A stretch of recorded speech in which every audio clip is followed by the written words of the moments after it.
Boy, it really does appear the Venom 3 working title has revealed the villain for the new film. Let's take a couple minutes to talk about this working title and this particular set of villains that could create a very MCU-like story for Venom's third outing. Let's dive in.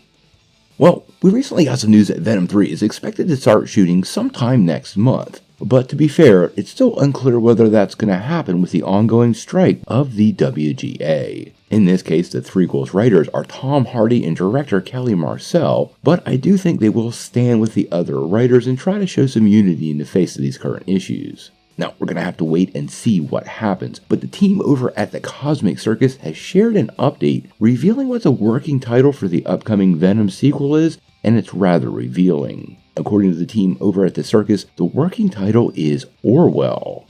Now, when you first hear the word Orwell, you might think that is a reference to the classic George Orwell book in 1984. But if you're a fan of Venom's comics, you know this hints at one very specific villain, Orwell Taylor.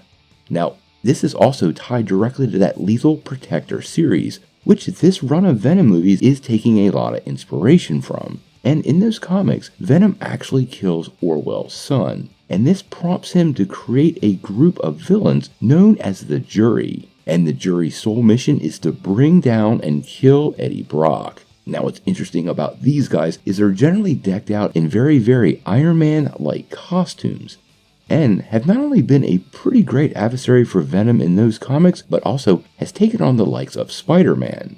Additionally, Orwell and his Jury have ties to the Life Foundation, which was basically the villain of the first movie, so you can see how this would tie the trilogy together nicely. Actually, in the comics, it's that organization which eventually supplies Orwell with a group of symbiotes, and there is a running theory that Orwell could be the father of Carlton Drake, aka Riot, creating some very interesting and easy to connect ties throughout all three Venom movies.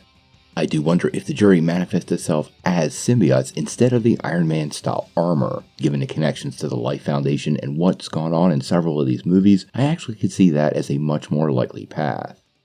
Now, as far as I'm concerned, I think this is a pretty interesting choice for Venom 3. Orwell is a pretty cool baddie in the comics, and the Jury could manifest on screen in some pretty exciting ways. I also like how this ties back to the Life Foundation in the first movie, because we know this is going to be the last outing for Tom Hardy's Eddie Brock. It really does create a nice bookend effect for this trilogy, and might give closure to some of the loose ends that were left from that first film. Now, obviously none of this has been confirmed, but if the Jury turns out to be the villain of the upcoming movie, Sony's got a great opportunity here, and hopefully they don't squander it, because it could make for a big hit with fans. But until we know more, we're going to have to wait and see.